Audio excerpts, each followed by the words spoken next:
This is your 1-year game plan to total body mastery. Lee Weiland, creator of Powerbatics, founder of Pacific Rim Athletics, and welcome to training. And yes, 1 year, because this is the honest timeline. And anyone who says otherwise is either wrong or simply lying. And I'll show you a system of body weight strength to create the strength, skill, and sustainability for your athletic longevity and lifelong health and happiness.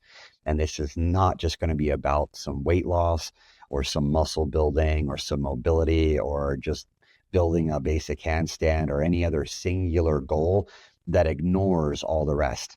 And this is definitely not just going to be a workout or video hopping, because body mastery is a 10D project, which involves the simultaneous development of movement, strength, flexibility, skill, endurance, mind, nature, recovery, resilience, sustainability. And I'm going to throw in one more that's probably even more important, and that's having fun.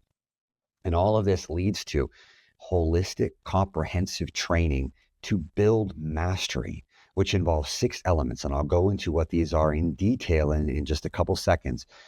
And this is all under the umbrella of Powerbatics, which is a system of body weight strength.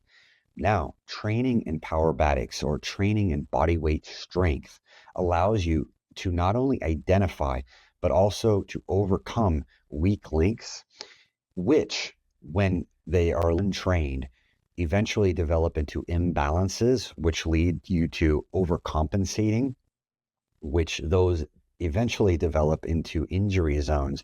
And those could be chronic or catastrophic injuries.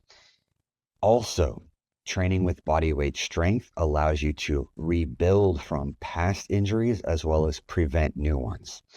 And this has worked for not only myself, but also 5,000 other strength ninjas and counting, including kids, teens, adults, 30 years young up to 70 years young, and even beyond that, like pilots and engineers, attorneys, doctors, surgeons, pro athletes, ex-military, utility linemen, CEOs, entrepreneurs, and even beginners, all the way up to people doing some of the most advanced strength and skill that you'll ever see. Year 1, month 1. This is where we start building your foundation. So at the beginning, the foundation is all about keeping it simple.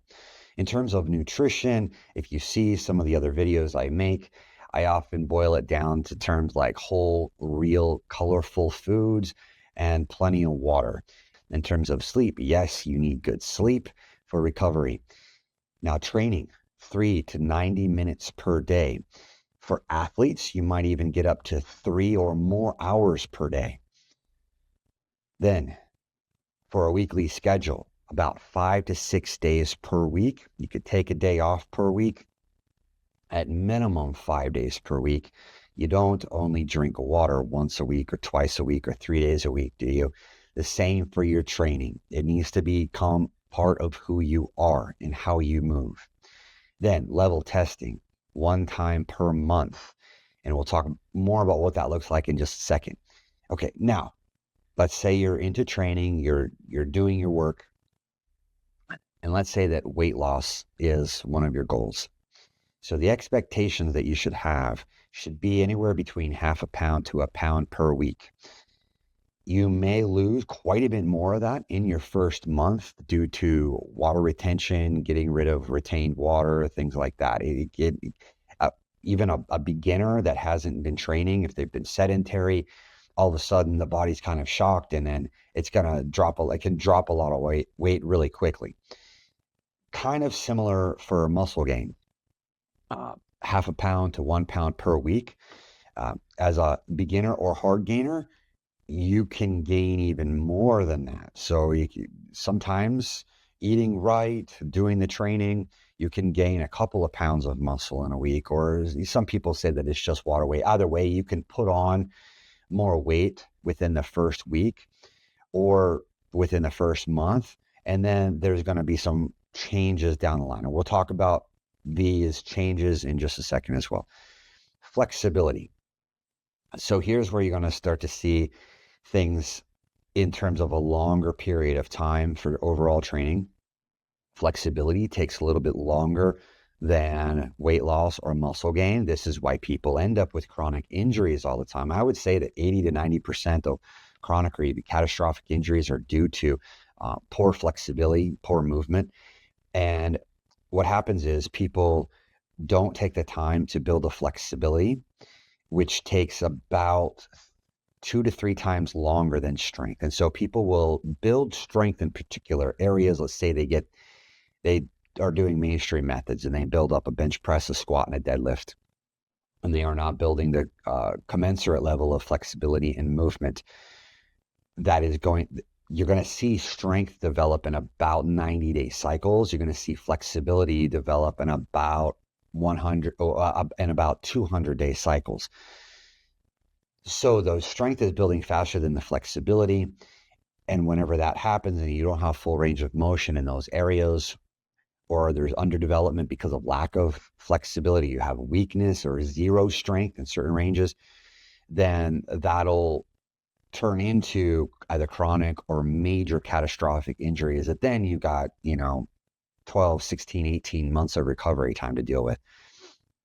Okay, so weak links are past injury recoveries. If this is within the context of your goals, then you want to be training in a holistic way. So oftentimes I hear and I see people come to their training with almost an obsession about their weak links. And that is a very, very bad mindset to have, because it's going to start to make everything feel worse internally in terms of just your mind and your mind-body connection and your nervous system. So you want to be training holistically and allowing the adaptation and healing to occur.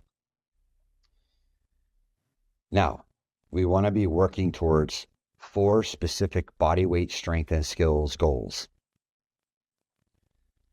The first one being the press handstand. I often talk about how the handstand is a component of foundation training for a lot of other disciplines, a lot of other sports, and even in a professional or Olympic weightlifting, the handstand is fundamental to that. They'll even ignore bench press and develop the handstand push-up and then turn that into a massive shoulder press. But this is going to develop your basic pushing strength, your flexibility, your shoulder range of motion. You can't do a handstand if your arms don't go vertical. And a lot of people's shoulders are in that state. Your spine and your core strength need to be able to support the entire structure. Being able to do splits as well, because you have to go through a straddle to go up into the handstand. That means the medial glutes, the flexibility of the inner parts of the legs are going to need to be developed to go into that handstand. V-stand, this will build your core, your upper body, and your legs. I haven't seen or heard one person who's been building a V-stand that hasn't mentioned the cramping in their triceps that they experience because of that, as well as the legs, especially the tops of the legs. Massive amounts of strength needed for both these moves already. The muscle up, kind of a holy grail for mainstream methods and kind of a basic for body weight strength. So this is your basic pulling strength, pushing strength, and core. Everything has to work in conjunction with one another, as well as the legs. The legs have to be coordinated with the rest of the body, particularly for the single leg, for the legs. The single leg squat is also a basic, being able to go all the way down, all the way back up, and having good range of motion in the ankle, good health through the knee and through the hip joint. Okay, so these are some of the main moves that a person getting into building or rebuilding their body should be identifying and pursuing. Now, this brings up the matter of assessment. So it's kind of hard to get to where you want to go without understanding where you currently are. And that's the whole underpinning of an assessment. It basically helps you get to your goals faster and in a straight line without going all over the place and with confusion or with regression. So no matter if you're a raw beginner or advanced, you should begin with an assessment and then have regular assessments for progress, because you're going to have blind spots that you don't see. You're going to have areas that you don't, and often, I mean, everybody goes through this, and we don't want to admit this, but those blind spots or those areas that we just don't know about, those weak areas, oftentimes we don't want to particularly work on those. We'd rather just do what we're already good at, but we've got to address these things. And this happens through assessment. So get that with us or another team of doctorates and expert coaches.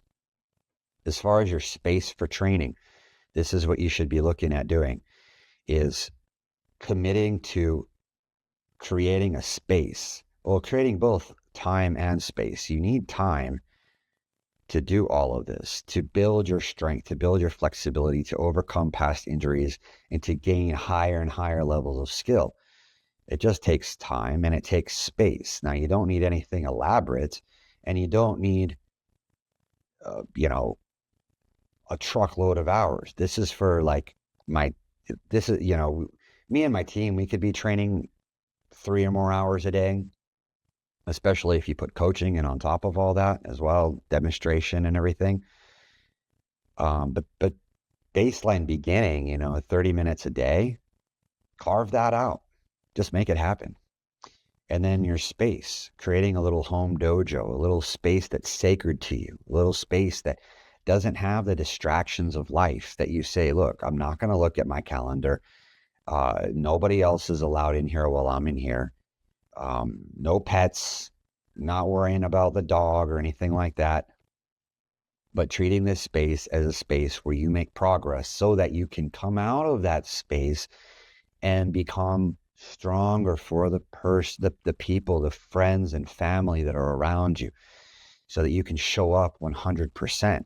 This is very important. And a lot of people, they could have an 8,000 square foot house and they can't find a nook or cranny. They could have, so much success in this, this great house, this great, space where they live, and every nook and cranny is used up and they can't find a 6 foot by 6 foot space. So guys, time and space, you just have to make it happen. And so 6 feet by 6 feet of space is just enough to get going and to actually make some real progress. I've made videos where I show people the development of a press handstand and a V stand and some of these other moves, and a Stalder press handstand and all this stuff within a very small amount of space. Eventually, you could use something to hang from. So like a pull-up bar in a doorway, a set of reins, etc. And then as you train, you don't want to overwhelm yourself. This is about keeping it simple within the context of building a foundation. We're going to get to more advanced stuff in just a second.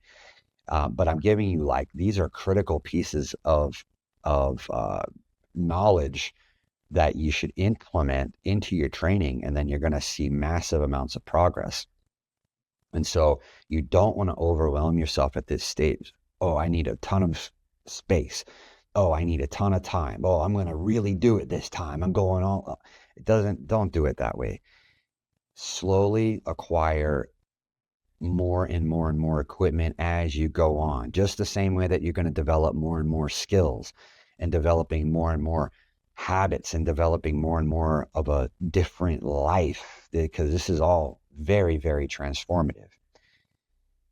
Now, the beginning of your training, please don't mistake videos, even this one, for proper instructions, safety, levels, and the whole 9 yards. I don't know you, unless you're a student watching this video, then okay. But I don't know you. Everyone is unique. Everyone is coming at this with all sorts of different weight loss goals, all sorts of history with, their strength or lack of flexibility or hyper flexibility or past injuries or frustrations with people or bad histories with other sports, or there's so many things. there's a lot of different aspects to your training. Okay. So don't mistake videos for proper instruction and having community. They really do go a long way. Otherwise, you're just pulling the carpet out from under yourself. You have to stay focused. Don't get overwhelmed and put yourself in a potentially dangerous situation or stay stuck. Venny was 46. He was never athletic. He is an attorney. He was very sedentary. He had 5 hip surgeries, 4 knee surgeries, a shoulder surgery, a spine fusion, and he was self-described as soft. And he wanted to keep up with his kids, and they were doing martial arts and gymnastics and stuff. And this was all prior to training with us. And then within his first year, he gained literally 21 muscle-ups, and people have a hard time believing that, but it's in one of the videos. And then a 2-minute long handstand. He gained human flags, even backflips, and so many other things. It would take just way too long to list here. We need to do an updated video with him. He's now 55, and he's sustaining it all. He just visited, and he said he was actually doing backflips at this local gym, and people were blown away by what he was doing. And so this is kind of walking you through the first month of foundation, how you should be lining up your training, how you should be approaching it, the expectations that you should have in place. I mean, the detail and the information that I'm sharing with you right now is very, very important to get you going and to set the stage for massive amounts of progress. So as you go into month 2, this is where you're going to start to see something I call momentum and S-curves. This is what many people mistake for plateaus, and they get into this situation where they just quit. So here's where you're going to see early strength, flexibility, and movement gains, especially if you're, again, a beginner, or even if you've been training a long time and you've never worked with a coach before. This is where you can see a lot of massive improvement very quickly, because they're going to open up all of the blind spots and weak links and all those kind of things. And then they're going to show you exactly what you need to do to fix it. So you're going to have a rapid initial progress, and then you're going to have some slowdown, and that's normal. That's okay. There's nothing that just continues going straight, in a straightforward progress. Okay. Now, the regressions or the setbacks or those kind of things, they don't have to be massive, but you might see some natural slowdown. Okay. This is where I want to say, do not mistake this for a plateau. Again, this is one of those critical pieces of information that I'm sharing with you that make a massive difference, because most people, and I'm sure you've been there, like I've been there, like you've probably either been there, or I'm sure you've been there and known people who've been there. Within the first month of learning anything, they quit. Okay. They get progress. Oh yeah, this is cool. And then there's slowdown. So what's going to happen is it's going to look like an S curve. So you're going to have the initial trend going upwards. You might have been at a flat line for a long time too. A long time. It could have been like a decade. Like even a child, think about it. If they're a kid and they've been sitting sedentary, their parents weren't active, or their parents aren't, getting them training or training with them or anything like that. And then they're sitting on screens, or they're at the schools all day. They're in a chair. The nutrition may or may not be the best. Within 10 years, okay, within just a couple of years, they're going to be sedentary. They're going to be gaining weight. They're going to be in a bad state. And that's just a kid, Imagine an adult, 10, 20, 30, 40 years. The flat line is going to be decades long. And so you see this initial rapid progress. Whoosh, you're going to see a spike, okay? And then it's going to start to trend kind of towards a flat line again. And you're going to think that's a plateau. It's really not. It's your body adapting and reaching a level of homeostasis. It is integrating everything that you've thrown at it for the past month or 2 months or so. It's integrating all of that. It's trying to adapt a number of systems are involved. Okay. So you've got to be patient through that. You don't give up or quit. You don't go backwards. You don't go back to the old ways, but you continue going through. You may adapt the training a little bit. Okay. You may make some modifications because you're starting to learn your body a little bit. And then you start stacking that into another S curve. Okay. So it's going to go flat line, trend upwards to a flat line, to trend upwards, to flat line, to trend upwards. And you're going to keep doing that, which leads to month 3. Month 3 is progressive development. So by this time, you should be starting to kind of get the picture and the idea. Okay. And you should be progressing. Maybe you've hit your L stand already. Maybe you're developing towards a V stand. You should be gaining some pull-ups. If you're already coming in with a baseline of strength into initial training for yourself, then by the time you get to, I often see this. I see, it's funny. I see there's kind of 2 sets of people that I see whenever I do assessments or I do consults like at our facility or talk to folks. But oftentimes they're at like 0 to 1 or 0 to 3, like barely any pull-ups. They probably can barely get 1 shin over the bar. And then and that's just, okay, we just got to get to work. Then there's the other set of people. It's very interesting because I see like I said, the muscle up is almost the holy grail in like basic, like mainstream fitness. And I see a lot of people and they'll be in there at like 12 pull-ups, 13 pull-ups. That's the second set of people. So first set, super like 0 to 3. Then second set, it is this weird kind of 10 to 13 range, maybe in the teens. And then I'll actually like give them a little trick or 2 and help them. It's not the most beautiful muscle up, but I'll help them get their first muscle up, even within their assessment, just something that they didn't know. But the point here is that they've stopped before they've hit this number 20. And the reason why I have this 20 here is because that's the number that I've seen. That's kind of the threshold for getting their muscle up. And so that's why I say people have these blind spots. They don't know the progress that was right around the corner, literally. And they've just kind of backed off training, stopped or whatever. And they could have, like, they're right there. It's like that story about the person digging for gold and they owned the land and then they ended up selling it to somebody.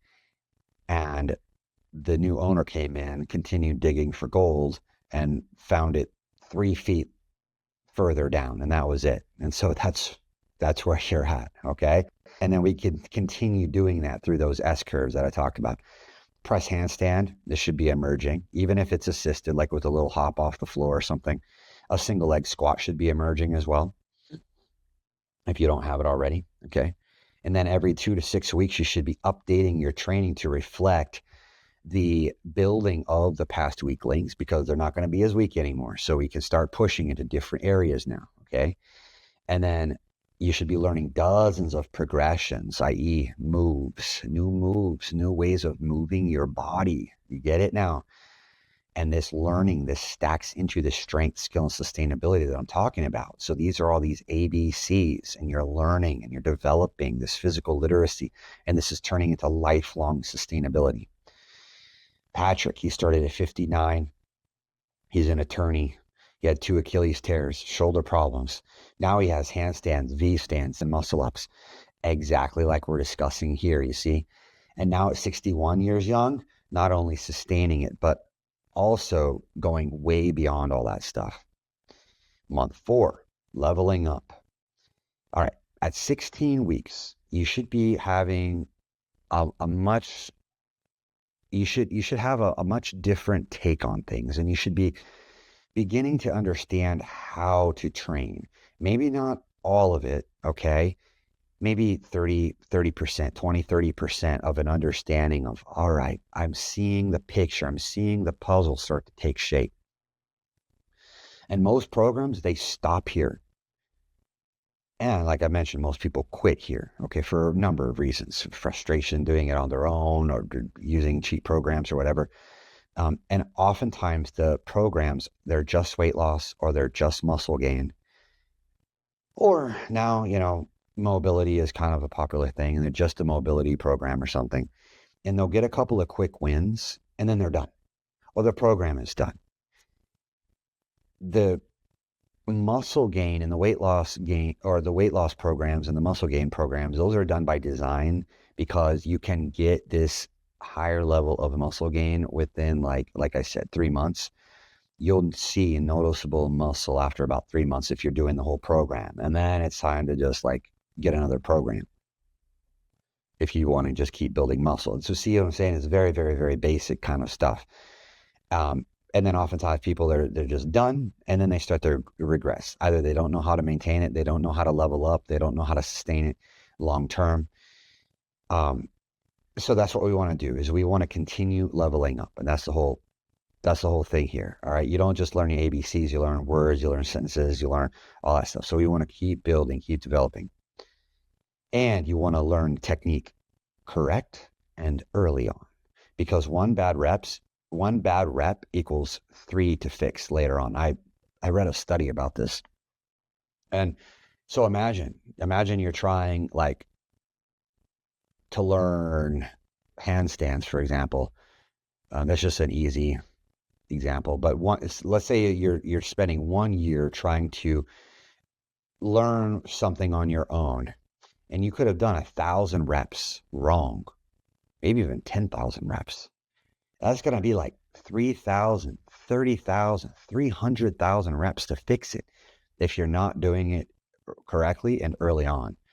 And then this adds up to all sorts of problems and frustration. So at this point, when we level up, we want to reassess. We want to reassess the strength, the skill, the sustainability, the weak links. Now, new strengths. Oftentimes, students will renew at this point, okay? If they've signed on for a 4-month block of training, we'll do 6-month blocks as well, and a year block. And we'll do level tests at about this time, because you should have learned your foundation kata. And then in just your own training, if you don't train with us, then you should be still leveling up regardless, okay? And everything that I'm telling you in this lesson today is, like I said, extremely valuable, because these are the insights that we're gaining from training not only ourselves and sustaining what we're doing, but thousands of students, and it's going to make a massive amount of progress to your training if you implement these pieces. So month 5, again, this is where we're going to start to continue building the grand scheme of your body mastery, so that you can basically do whatever you want to and be able to do that long term. So continue foundation or advance up into the other elements. And I'll go over one of those elements in a second. But we want to reestablish the baseline. We want to reevaluate weak links, and we want to retool your training.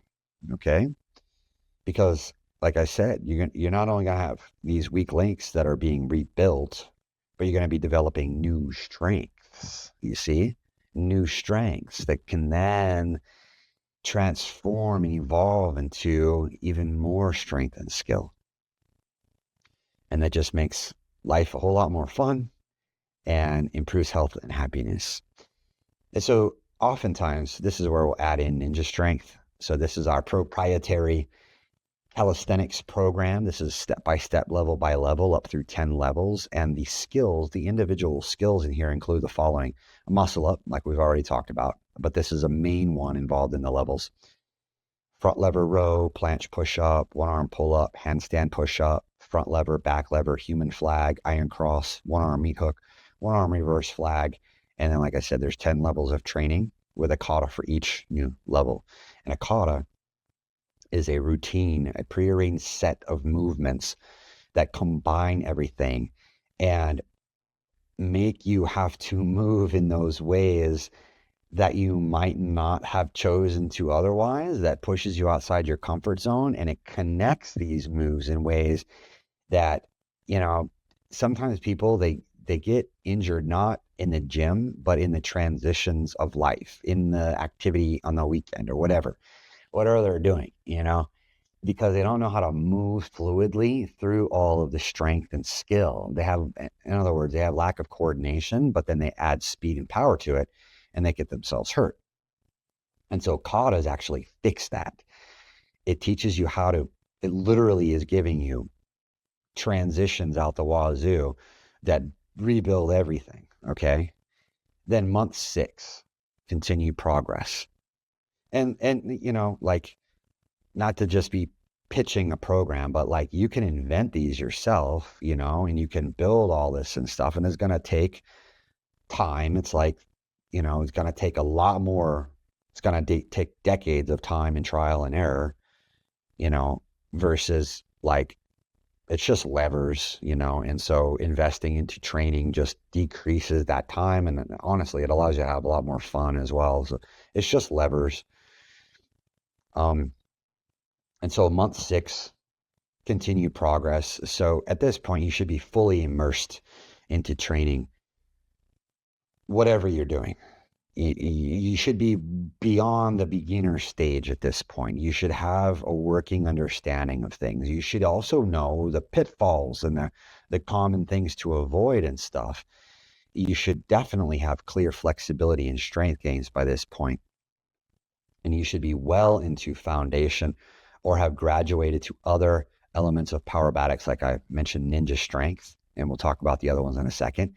And then at this point, man, you've got a good foundation. If your training is going right and you're doing this stuff and you're putting it into action, you should be potentially preparing, if you want to, for events, for competitions, for things like, we do Spartan races, martial arts competitions, Ninja Warrior, or just having a blast with your training and having fun.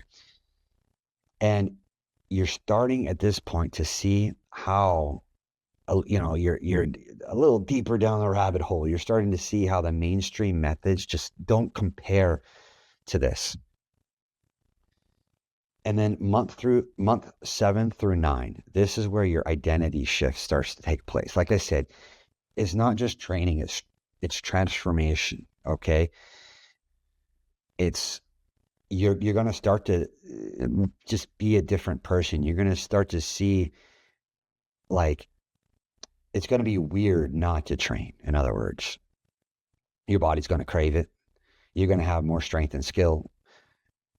People are going to be asking you, what are you doing? How are you doing that? You're no longer trying. You're just doing. You're becoming.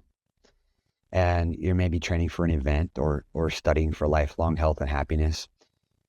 Weight loss should be, depending on the context, of course. Okay. There's no claims or anything like that in this. Those are ridiculous, but, somewhere around 20 to 30 pounds after these many months for sure. Okay. Well, I can't, no claims. All right. But like, seriously, strength and flexibility should be visibly different. Okay. And this is also context dependent too, because if you're building muscle at the same time that metabolism increases and fat loss is going, then, there might be some interesting times where, like, the scale isn't quite as accurate, because you're gaining strength and muscle too. So there's a lot of different variables, but your strength and flexibility, that is one important piece of why I emphasize the development of skill.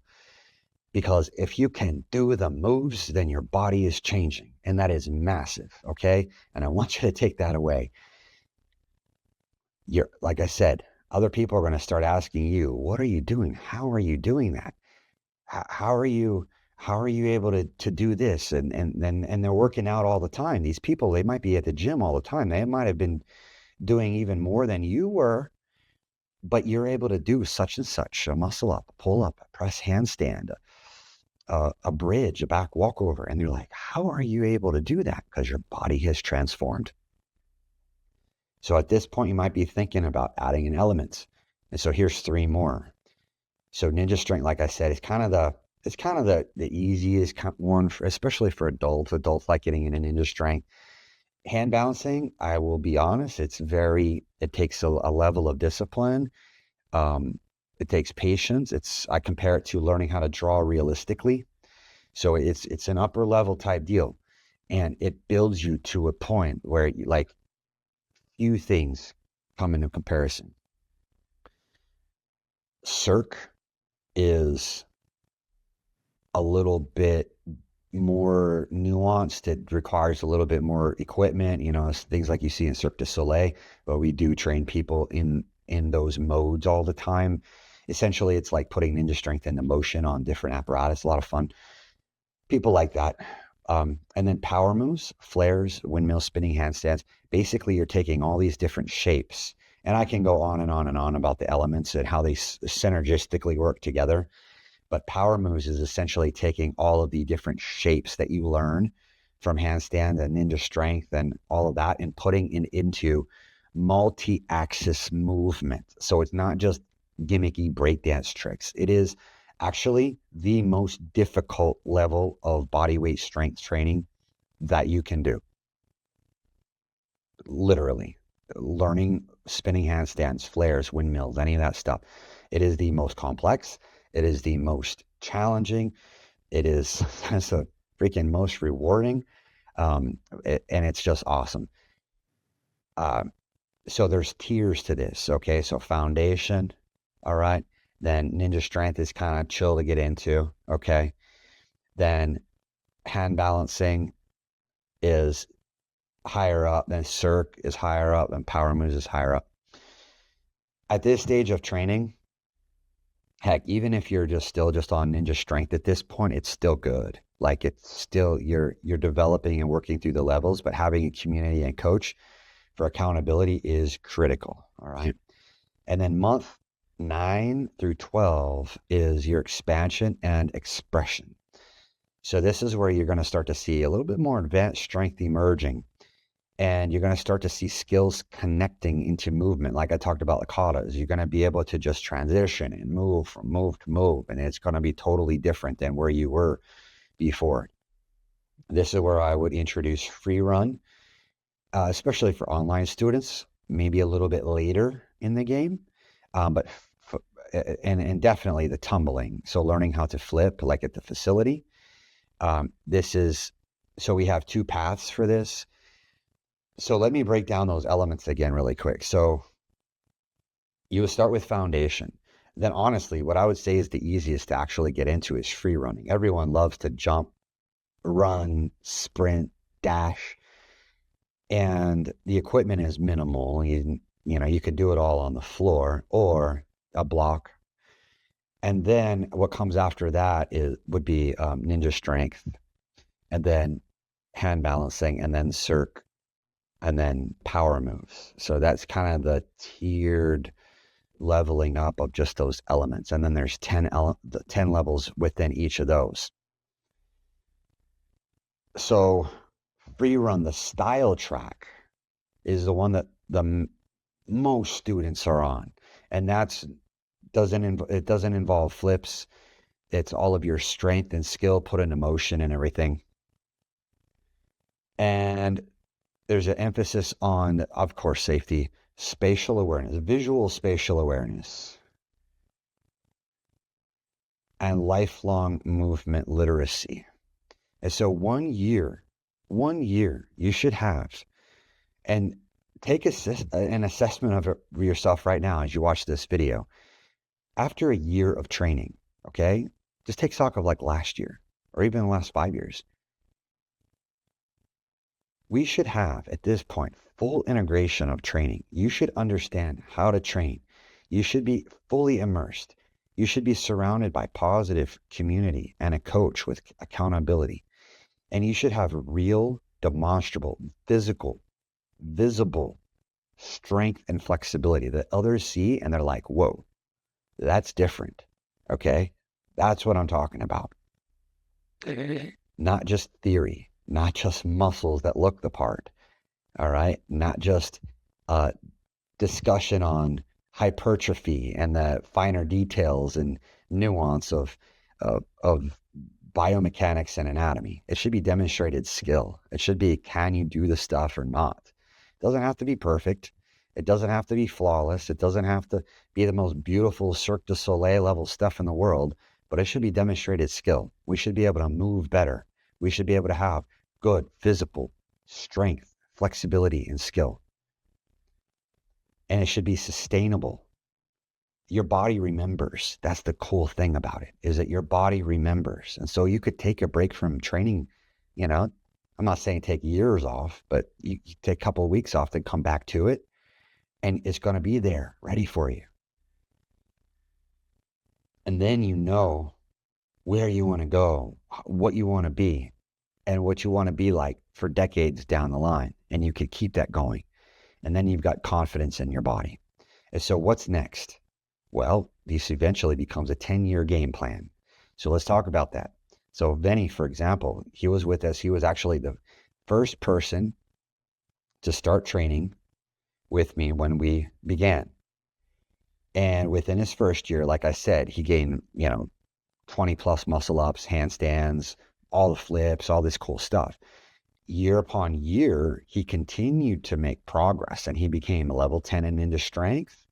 He became level 6 so far in free running, and that includes all the flips.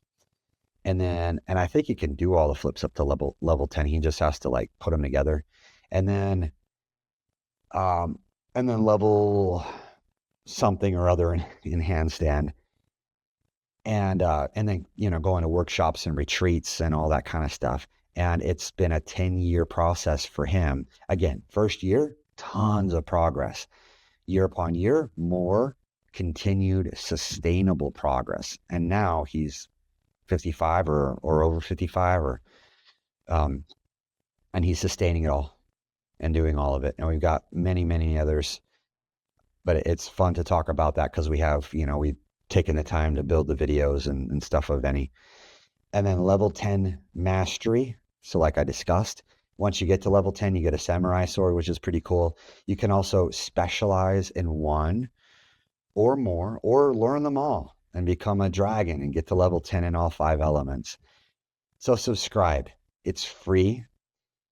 Subscribe to the channel. There's many more videos that will help you implement and take action on the things that I've discussed here. Yes, I've talked about our training, but yes, I've also talked about many other very tangible pieces of action that will make massive amounts of progress. Remember, again, don't mistake videos for instruction, but definitely opt in. And if you do, I'll send you this document so that you can use it as an outline for yourself. And again, self-assessment and see where you're at, see where you want to go. Or just start training with us and skip years of trial and error. I'll see you in the next video and in training soon.